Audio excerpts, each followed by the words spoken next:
Bharatiya Janata party के प्रदेश अध्यक्ष doctor Satish Poonia ने कहा कि राजस्थान में कांग्रेस की सरकार अपनी खुद की गुटबाजी से अपना विश्वास खो चुकी है।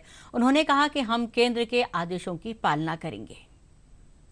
देखिए, हमने बहुत पहले कहा था कि इस सरकार की बुनियाद अंतर्कलह और अंतर्विरोध पर है। राज्यसभा चुनाव में हो सकता है किन्हीं कारणों से डैमेज कंट्रोल किया होगा, लेकिन अब कांग्रेस की फूट भी उजागर हो गई और उनका डैमेज कंट्रोल भी साफ तौर पर सामने आ गया। जो पहली बात थी वो सत्य साबित हुई। दूसरी बात कि कांग्रेस में ऐसी परिस्थिति क्यों बनी, तो मैं थोड़ा सा पीछे जाऊं तो बाबू जगजीवन राम जी से लेके माधवराव सिंधिया जी से लेके राजेश पायलट जी से लेके नरसिम्हा राव जी से लेके कांग्रेस में पीढ़ी का बदलाव नहीं हुआ। पुराने लोगों की उपेक्षा हुई और नए लोगों को, नए नेतृत्व को प्रश्न खड़े किए, उन पर शंका की।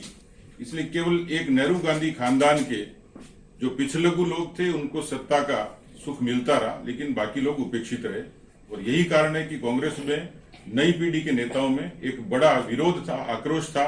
वो चाहे मिलिंद देवड़ा हो, चाहे ज्योतिरादित्य सिंधिया हो, चाहे सचिन पायलट हो।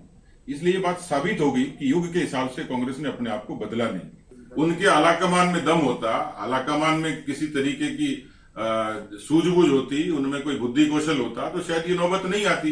लेकिन मुझे लगता है कि इस समय जिस तरीके की परिस्थितियां बनी हैं, उन परिस्थितियों के आधार पर यह साबित हो गया कि देश को चलाने में राष्ट्रवाद का विचार और राष्ट्रवाद के विचार के कारक नरेंद्र मोदी जी, अमित शाह जी, भारतीय जनता पार्टी, ये देश पर एक अच्छा शासन चला सकती है, साबित हो गया।